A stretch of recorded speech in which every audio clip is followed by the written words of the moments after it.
Pues Dios les bendiga otra vez. Vamos a estudiar, a continuar con el libro de los Hechos. Nos quedamos en el versículo 19 del capítulo 11. Básicamente el tema a continuación es la iglesia en Antioquía da testimonio a los gentiles. La iglesia en Antioquía da testimonio a los gentiles. Hechos capítulo 11. Y vamos a leer del 19 al 30. Si traen la escritura, síganme con su vista. En el nombre del Señor Jesús. Dice: ahora bien, los que habían sido esparcidos a causa de la persecución que hubo con motivo de Esteban, pasaron hasta Fenicia, Chipre y Antioquía, no hablando a nadie la palabra, sino solo a quienes dice ahí, hermanos, a los judíos. Pero había entre ellos unos varones de Chipre y de Cirene, los cuales cuando entraron en Antioquía hablaron también a los griegos, anunciando el evangelio del Señor Jesús, y la mano del Señor estaba con ellos, y gran número creyó y se convirtió al Señor. Llegó la noticia de estas cosas a oídos de la iglesia que estaba en Jerusalén, y enviaron a Bernabé que fuese hasta Antioquía. Cuando llegó y vio la gracia de Dios, se regocijó y exhortó a todos a que con propósito de corazón permaneciesen fieles al Señor, porque era varón bueno y lleno del Espíritu Santo y de fe. Y una gran multitud fue agregada al Señor. Después fue Bernabé a Tarso para buscar a Saulo, y hallándole le trajo a Antioquía, y se congregaron ahí, ¿cuánto dice? Todo un año con la iglesia. Y enseñaron a mucha gente, y a los discípulos se les llamó cristianos por primera vez en Antioquía. Grábense estos principios, hermanos. En aquellos días unos profetas descendieron de Jerusalén a Antioquía, y levantándose uno de ellos, llamado Ágabo, daba a entender por el Espíritu que vendría una gran hambre en toda la tierra habitada, la cual sucedió en tiempo de Claudio. Entonces los discípulos, cada uno conforme a lo que tenía, determinaron enviar socorro a los hermanos que habitaban en Judea, lo cual en efecto hicieron, enviándolos a los ancianos por mano de Bernabé y de Saulo. Amén. Bueno, hermanos, la iglesia en Jerusalén era el centro del testimonio cristiano en aquel tiempo, en aquellos días. Era el testimonio que se les estaba dando literalmente a los gentiles en los primeros días de la iglesia. Con el establecimiento de una iglesia en Antioquía y su predicación a los gentiles, el enfoque de Hechos pasa a estar en esa congregación. O sea, ya brincamos en este pequeño espacio de este capítulo en Hechos, donde el foco se centraliza ahora en la iglesia que se está levantando en Antioquía.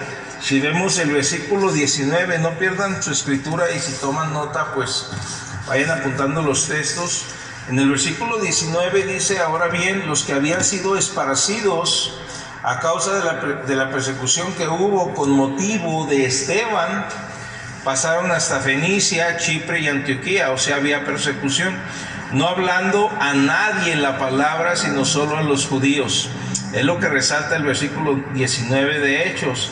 O sea, que hubo una persecución con motivo de Esteban. Ya la vimos en el capítulo 8, versículo 1 y versículo 4. Ya lo estudiamos, una persecución ahí. Esto hizo que los creyentes fueran esparcidos y permitió la propagación de la palabra entre los judíos en varias regiones periféricas. Sabemos que aquí hay una carretera en el entorno de Guadalajara, ¿verdad? ¿Cómo se le llama? Periférico. Cuando hablo de regiones periféricas, es todas las que estaban en el entorno de Judea, de Jerusalén, y iban regando la palabra en todo alrededor. ¿Cuántos de ustedes les gustaría predicar el evangelio? ¿Con persecución o sin persecución?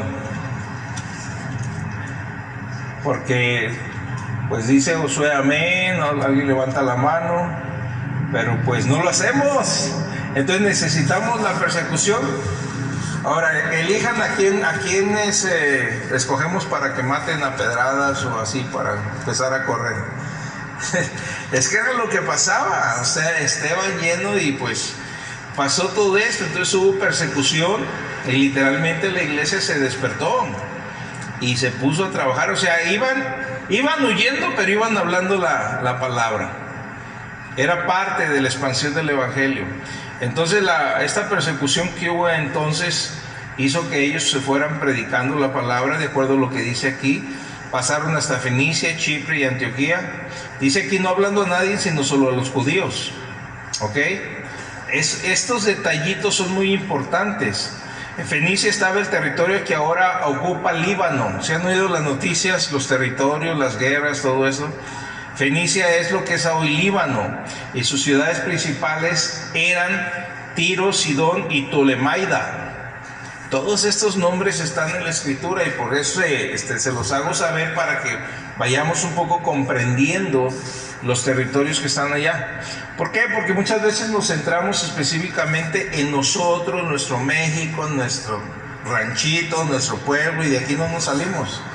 Pero dentro del contexto espiritual, en el tiempo del Señor, tienen mucho que ver aquellas regiones. Y la existencia de la iglesia en la actualidad nos deja conocer tipos, formas, expresiones, situaciones que pasaron para que nosotros vayamos caminando en bendición de parte de Dios y tomando decisiones correctas por el Espíritu Santo y viendo lo que ellos pasaron.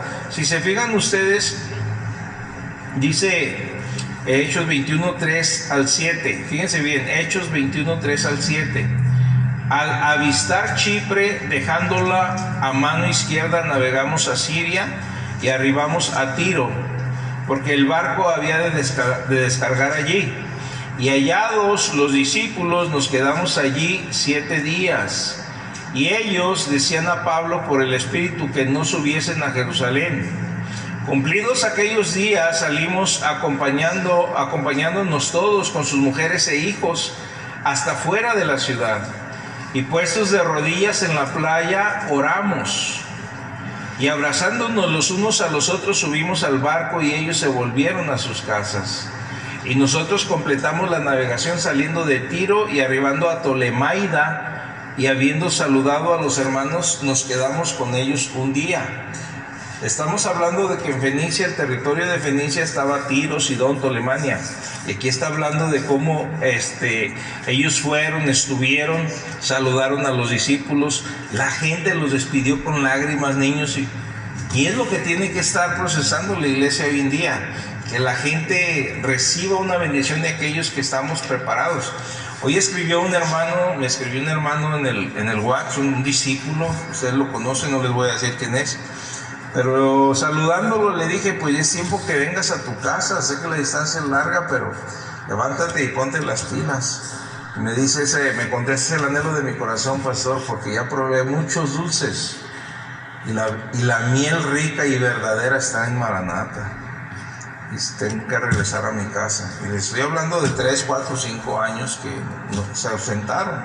No estamos hablando de gente rebelde ni nada de eso, gente que por circunstancias simplemente se fueron quedando, pero al final a lo que me refiero es que ustedes tienen una preparación para que puedan promover el evangelio y la gente sienta cuando se alejan, pero hacerlo, hermanos, porque la verdad es que nosotros le damos vida a las personas por medio del Espíritu Santo.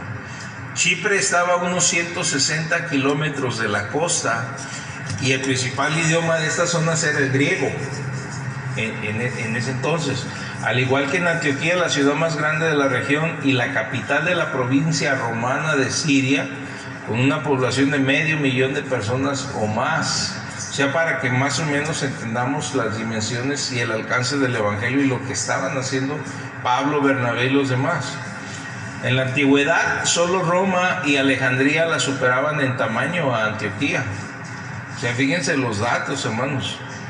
En Antioquía había una isla con un palacio y un hipódromo en el medio del río Orontes, que estaban conectada a la ciudad principal por medio de puentes. En el primer siglo la ciudad principal tenía un acueducto, baños públicos, 2 teatros, templos, pero esto era uno a la diosa Diana y otro templo a Hércules. O sea, la gente pagana adoraba deidades paganas. Y pues estaba el panteón y el casairión.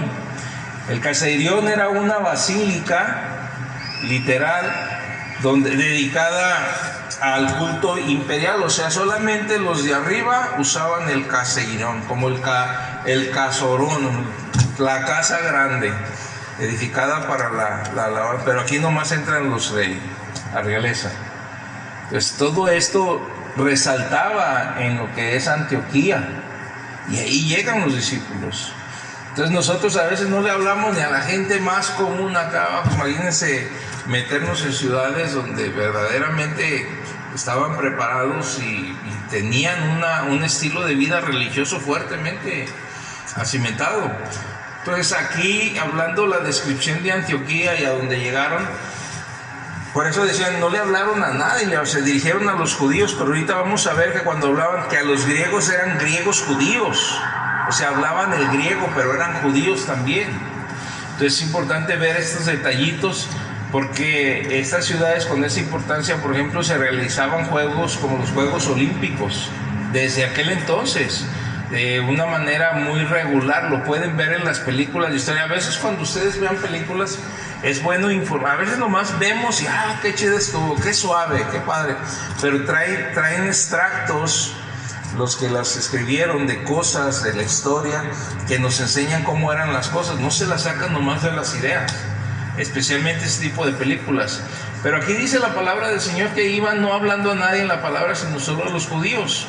O sea, estas personas de las cuales estamos entrando en este espacio de la Escritura, en el capítulo 11 del 19, y aquí donde vamos, ¿en qué cerramos el 10? Aunque pasamos un periodo de unos 3 estudios hablando de las lenguas, ¿en qué cerramos el 10? Hay un foco central en ese tema. ¿Se acuerdan cuál es?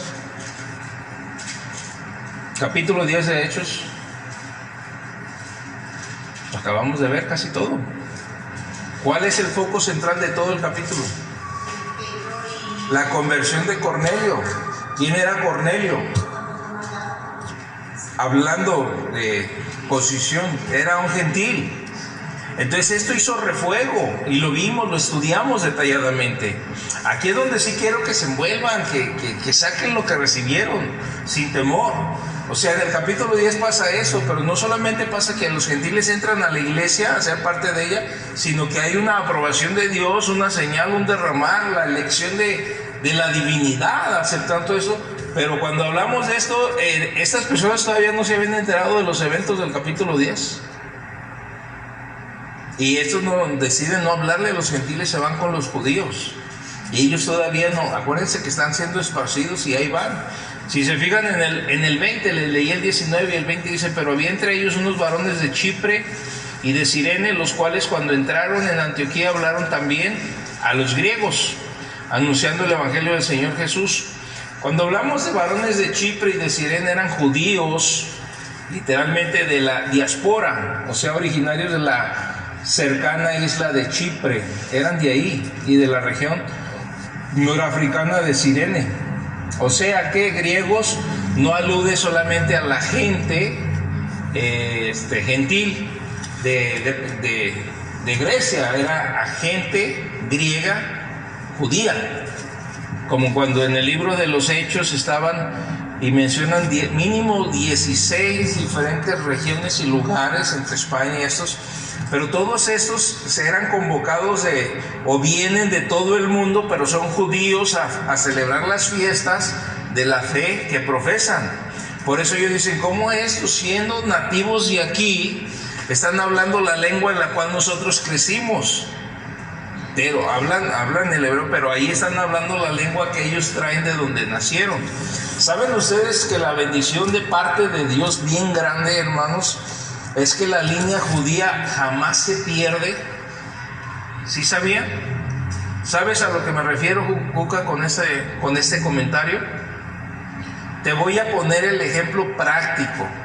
Si un judío se sale de Judea y se viene para México, ellos tienen que casarse con judíos. Y si una persona de afuera, extranjera, quien sea, se quiere casar con la persona judía, forzosamente para que haya matrimonio tiene que hacerse judío. Y la línea, el apellido y la sangre siguen. Y eso ellos no pierden jamás. El ejemplo es, por ejemplo, la pastora es de Portugal, yo soy de México. Pero ¿dónde está viviendo? ¿Dónde están mis hijos? Literalmente, pues Juan está aquí. Frisi se casó con un hijo de chihuahuenses. Digo chihuahuenses porque una vez, bueno, no así, pero la gente decía chihuahueños y se enojaban. Pues no somos perros, chihuahuenses. Entonces, hablando de esto, sus hijos, aunque están en Estados Unidos, pero ¿dónde está la línea portuguesa en ellos? Ya en la cuarta generación. Y en cada nación que se empatan dos personas diferentes, en la tercera, la cuarta generación, ya uno de ellos ya se perdió según la elección geográfica donde deciden vivir.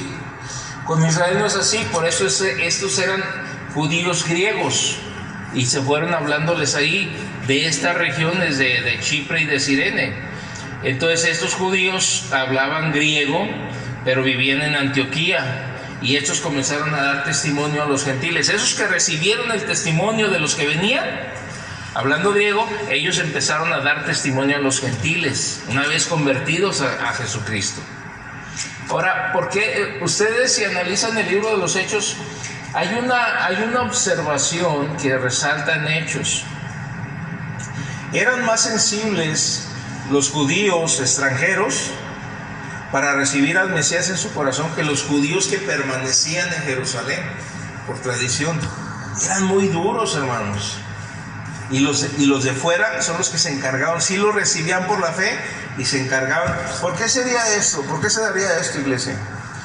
¿Qué referencia me pueden dar a esta diferencia en el corazón de las personas? Silvia, ayúdame. Conocimiento, reconocimiento, podría ser por ahí. Pero ¿qué les daba mayor sensibilidad?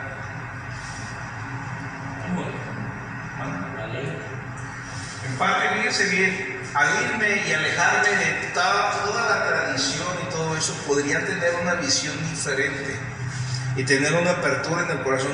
Sí traían sus leyes y traían todos sus preceptos, pero no estaban tan arraigados como tal, porque vivían dentro de otros conceptos, estaban abiertos a un panorama diferente, no encapsulaban a Dios a un concepto legal.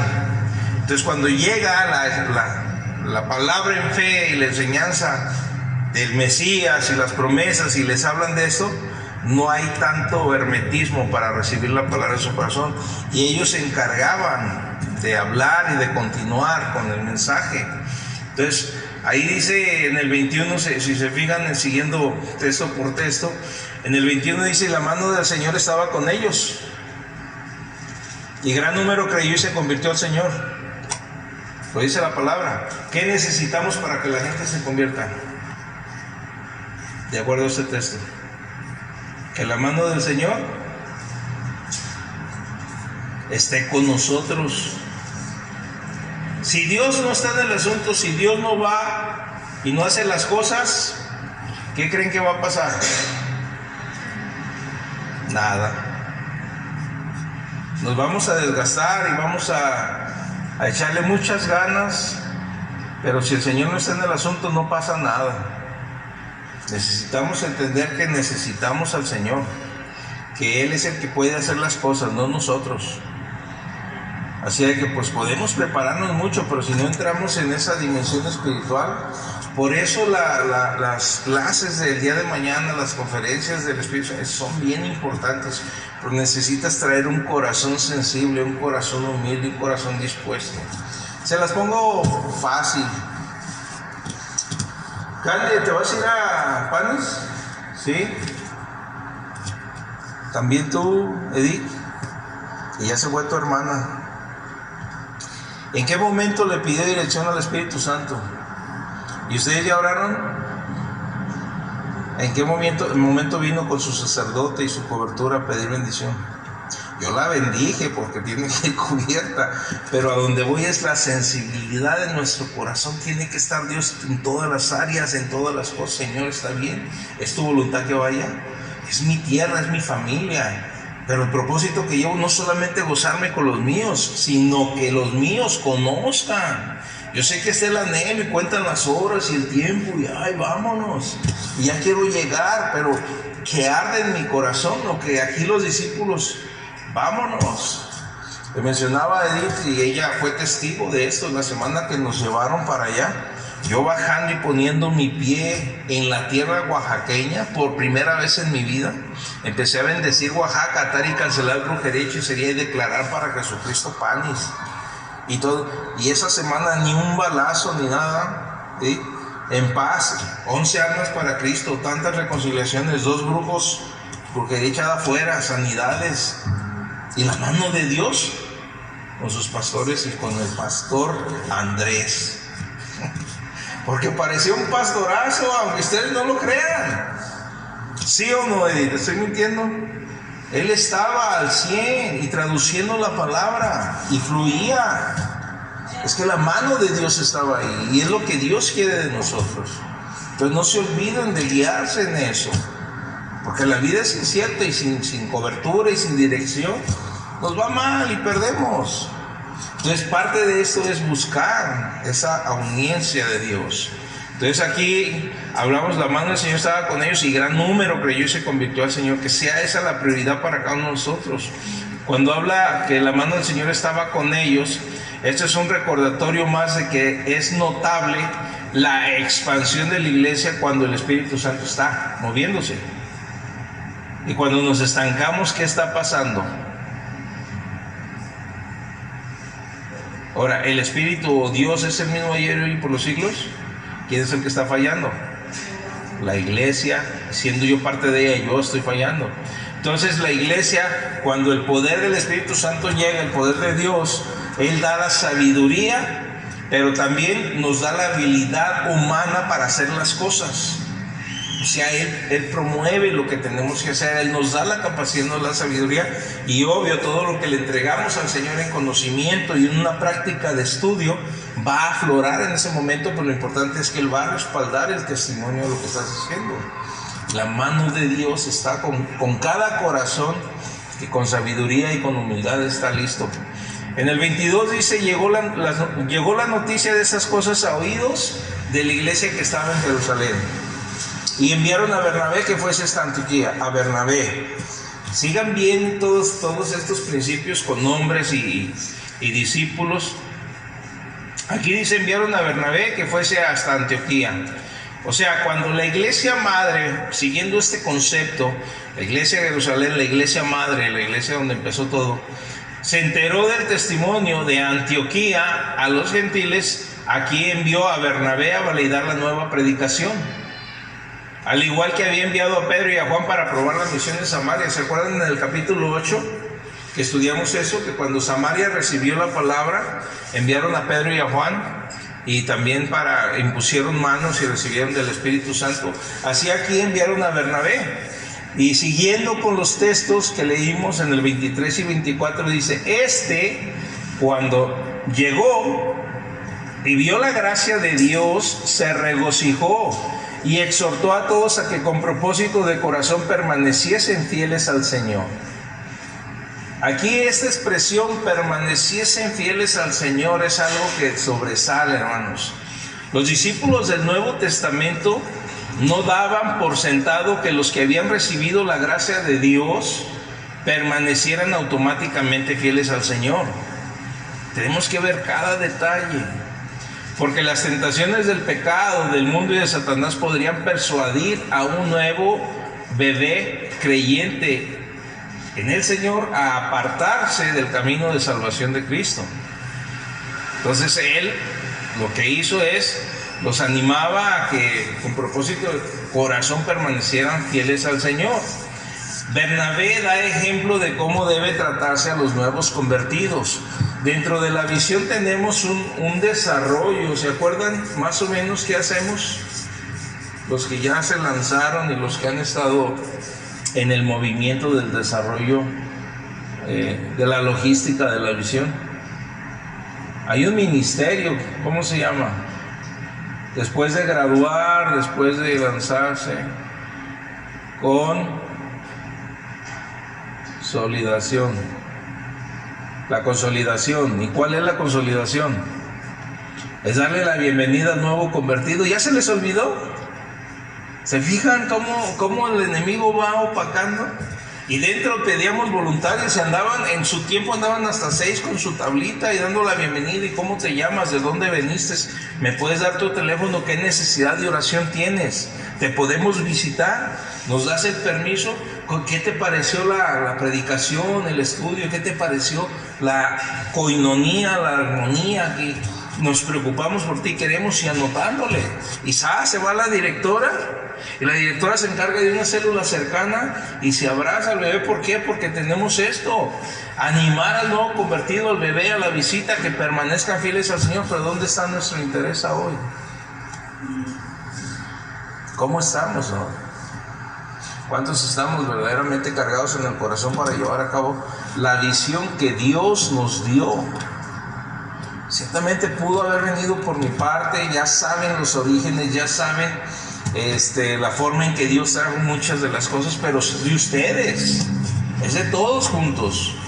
Entonces aquí pues es parte de lo que Bernabé hace con los nuevos convertidos, y pues el principal interés de él es que el creyente tiene que ser apoyado por los que están sólidos, y debemos alentarlos a seguir en la fe, a caminar en la fe, en el amor, en la comunión con Cristo y con la iglesia.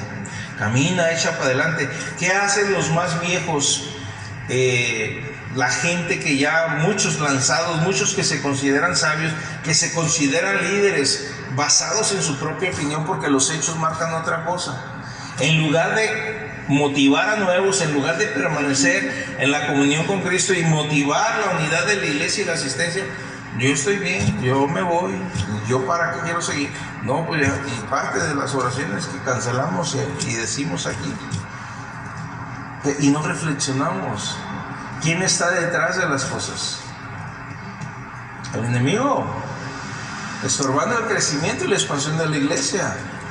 Sí, Hechos 23-24 dice, porque era varón bueno y lleno del Espíritu Santo y de fe,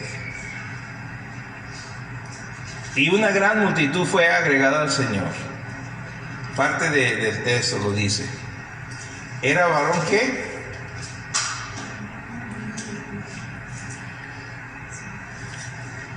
Bueno y lleno del Espíritu Santo y de fe. O sea, lleno del Espíritu Santo y de fe. Espíritu Santo y de fe, traducido es poder. Y una gran multitud fue agregada al Señor. Dice, cuando dice lleno del Espíritu Santo y de fe es poder, esa expresión no debe describirse como una experiencia aislada, sino una característica general de la vida de Bernabé. Y eso debe caracterizar la vida de todo cristiano, mujer o hombre, lleno del Espíritu Santo y de fe, de todo hijo de Dios. Tiene que ser una característica que esté ahí. Estaba en la vida de Bernabé. Entonces, fíjense bien esto: si Lucas hubiera escrito todos los hechos en un estricto orden cronológico, sí me doy a entender, orden cronológico, la cronología es siguiendo un orden específico. Y si lo hubiera escrito así Lucas, habría incluido en este momento la persecución que está en el capítulo 12, versículo 1 al 19, y la muerte de Herodes del capítulo 12, del 20 al 23, ya que murió en el año 44 después de Cristo. Está relatada su muerte en el 12:23, y al parecer Pablo se quedó en Tarso hasta el 45 después de Cristo, cuando Bernabé fue a buscarlo para ir a Antioquía, de acuerdo a este capítulo 11, 25 y 26. Sin embargo, Lucas no sigue el orden cronológico exacto, porque lo que está haciendo Lucas es donde debemos que entender, iglesia, y meternos en estos puntos de detalles, hablando de estudio bíblico. Debemos meternos en esto y ver cada pauta. Lucas no sigue el orden cronológico exacto porque está narrando la historia de la iglesia en Antioquía y lo que pasó y cómo pasó. Sigue desarrollando este tema hasta el versículo 30 de este capítulo, y luego se centra en lo que pasó con Herodes en aquel mismo tiempo, del capítulo 12 versículo 1 en adelante. O sea, ya ahí pasa otro tema, pero incluyó esto porque así fue como pasó. ¿Quiénes fueron a Antioquía? ¿Quiénes trabajaron ahí? Entonces a veces tenemos que ver, por ejemplo, yo tengo una Biblia allá arriba que no la agarro porque como conozco la escritura por la formación que he tenido y la he leído varias veces, entonces, pero esta Biblia dice, es una Biblia en orden cronológico como pasaron las cosas.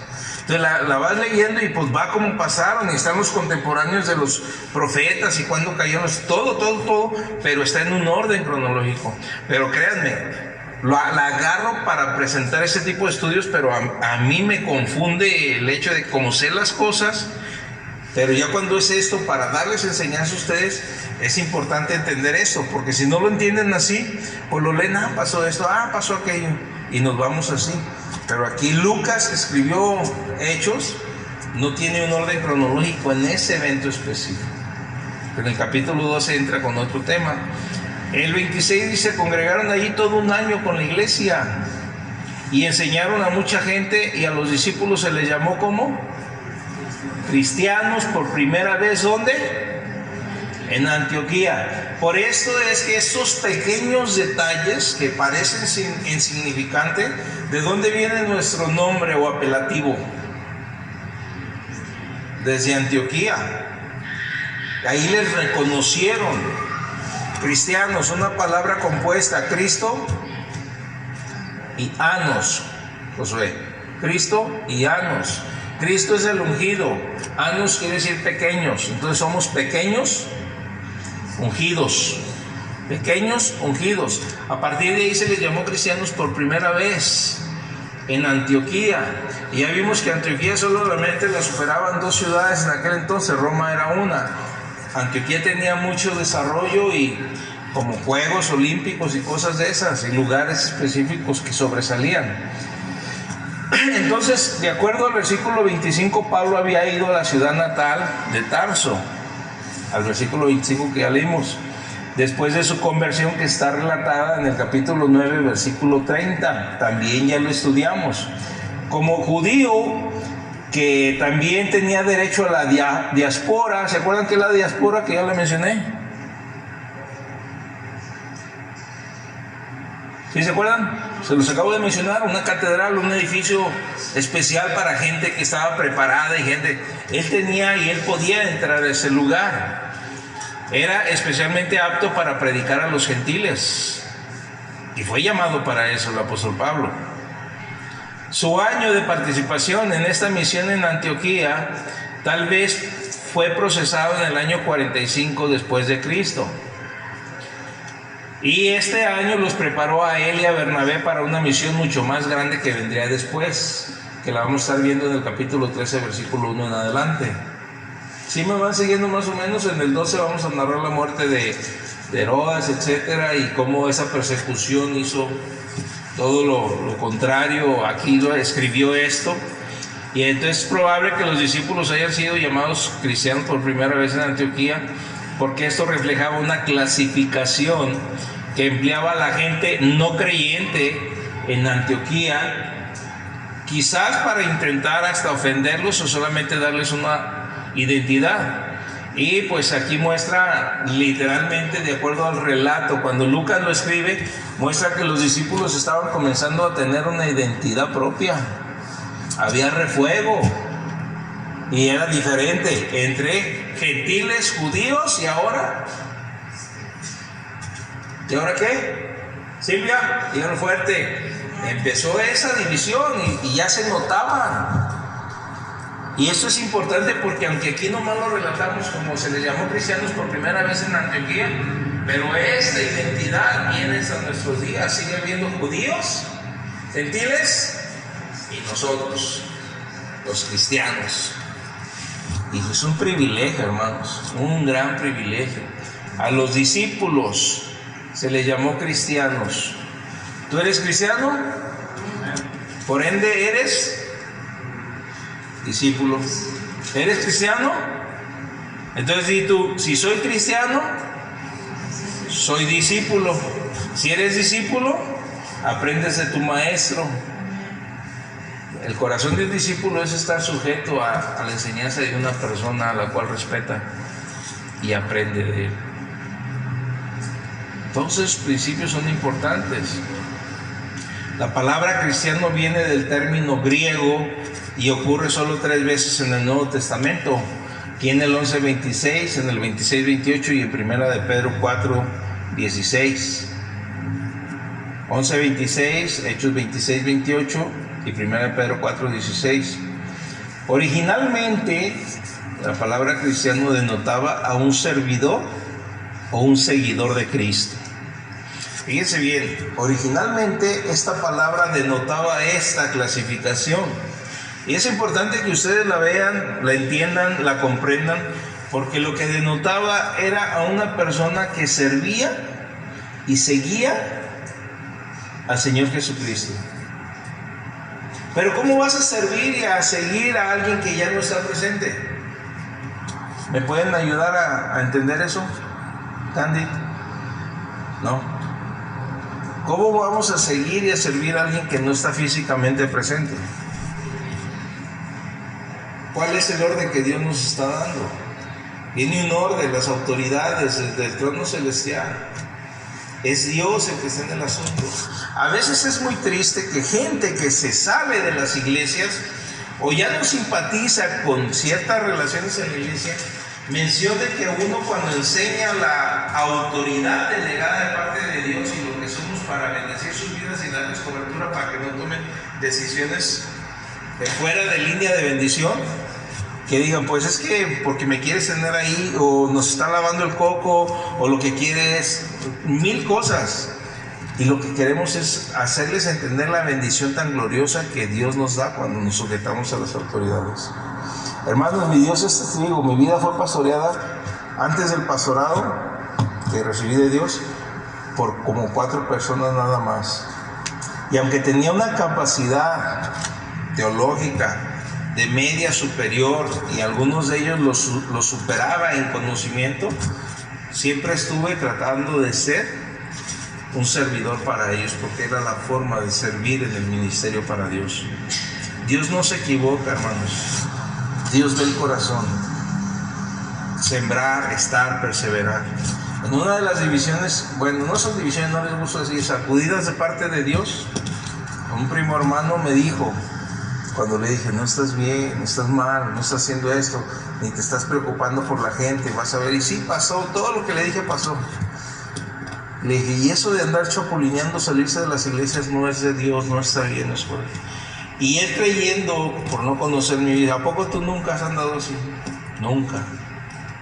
Las únicas veces que cambié mi vida fue por posición geográfica. Me iba de aquí a California, de California viví en Massachusetts, y estable en un lugar, apoyar un lugar, que te conozcan. Acércate al pastor, acércate a los hermanos. Frena tu vida para que no te desvíes de Dios, que estén cerca de ti, que te vean que sirvas. Y siempre estuve ahí. ¿Qué necesitas, hermano?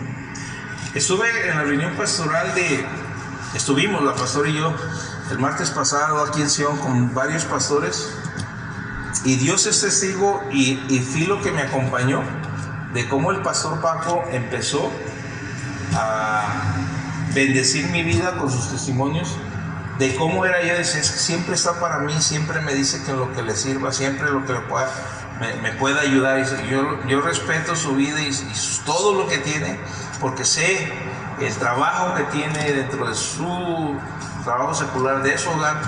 Pero hablando cosas de estas, hermanos, solamente Dios hace esto. Los demás pastores nomás de vista así. Pero en esta vez el hermano empezó a hablar de esto. ¿Por qué? Porque a pesar de lo que la gente te haga o deje de hacer, o a los que están cerca de mí saben que hay cosas y hay fricción entre los pastores y que hay cosas que no acepto, por circunstancias que no están en línea con Dios. Pero mi deber y mi obligación es sujetarme a hermanos que están en el mismo rango, en el nivel de Dios, en el llamado de Dios. ¿Qué le puedo servir, hermano? Si me deben respeto, ¿en qué le puedo ayudar?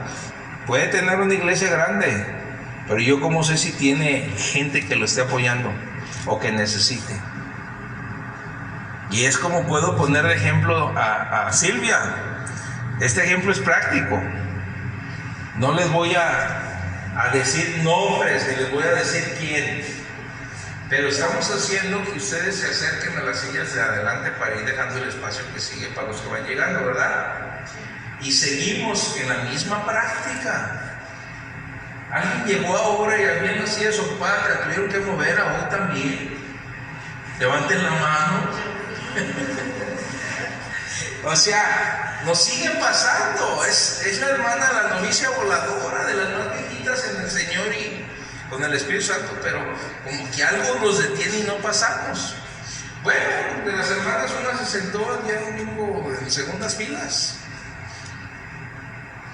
Y le digo, Silvia, pues, hacer el trabajo. Y vieran qué bien se sintió Silvia.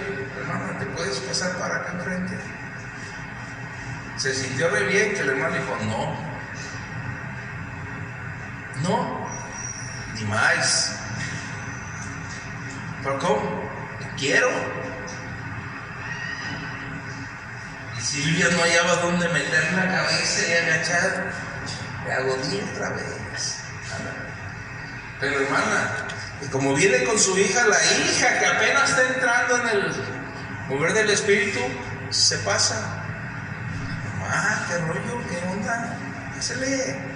Y se pasa, y de ahí, hermana, te pasas. Y ya se paró y se va a la silla. Pero a mí me sirvió de enseñanza. Llegó Silvia para atrás, que no sabía para dónde ganar, ni volar, ni sabía si ya está. ¿Qué pasó? ¿Cómo se siente? Que los discípulos a la primera te digan que sí. No, se siente re feo. Aprendí una lección bien grande. Así me siento. Es bien hermoso si le dices, hermano, necesito esto, haces, necesito aquello, haz, y que a la primera te digan, sí voy, sí estoy. Cuando la segunda le dijiste que sí, ¿cómo te dices? No, bien suave, bien. Y en la primera, ¡ay! Mi corazón se opacó, se apachurró, no sabía qué hacer. Hermanos, ya en Cristo, viejos, grandes, académicos, de todo. No vayas, no hagas, no. Si voy, si hago, ¿y qué? Y dices, ay, Dios mío, ¿qué hago? ¿Dónde meto? Ábrete tierra para meterme por aquí. Hermanos, tenemos que entender todos esos principios. Es un privilegio, hermanos, servidor del Señor. Y lo servimos, lo amamos, demostramos ser seguidor de Cristo con los hermanos, con la gente, con los pastores en la iglesia. Por eso les he dicho, no pongan principios negativos o cosas que vean en la gente, ni los juzguen. Estén para servir y para darles. ¿Qué ocupas? Y si les hablas, no saben eso y siguen en eso, déjalos que sigan, es su rollo. Pero tú crece en Cristo, amando a la gente, ayudando a la gente, y que nunca tengan nada que decir de ti. No, hermano, un pan de Dios, ¿verdad? No, ese hermano cristiano, ¿no? Parece más mundano que cristiano. Pero es lo que denota el nombre cristiano y es lo que originalmente se da y debe de ser. Pero ¿saben qué? Hoy ha llegado a ser un término general carente del sentido original. Por eso es que predicamos seguido el nuevo nacimiento. Seguido, y tenemos que seguir. Porque todo lo que se diga cristiano, sapos y culebras salen de sus bocas. Hijo de sale, montón de, por un lado, por el otro el celo, el chisme, la contienda, la murmuración, por otro. Y tú dices, ¿será posible?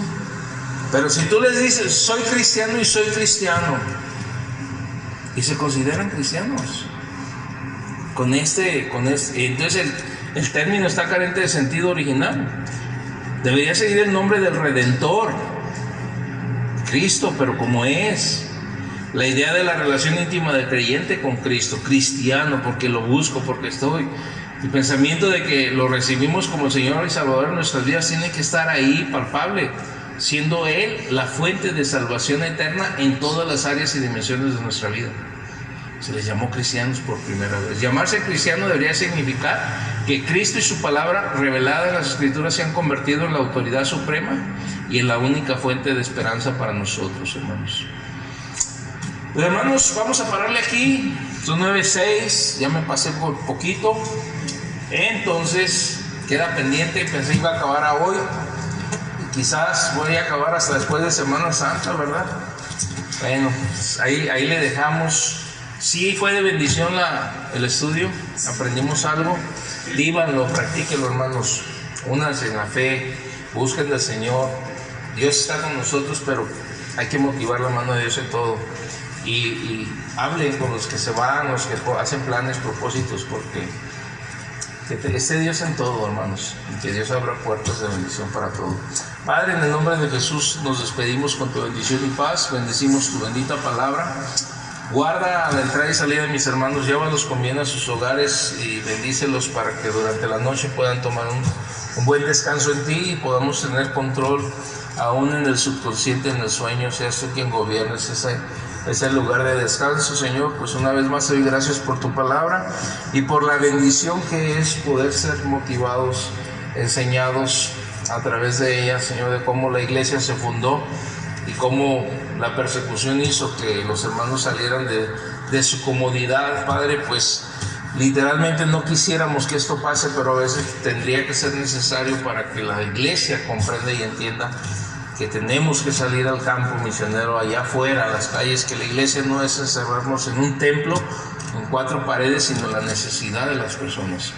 Yo los bendigo y declaro bendición, Señor, atando y cancelando cualquier estorbo que el enemigo quiera poner y declarando que tú mueves corazones a que sean sensibles, corazones de carne, corazones que amen y bendigan y que dignifiquemos el nombre de cristianos, Señor. En Cristo Jesús oramos con acción de gracias. Y todos dicen, Dios me los bendiga.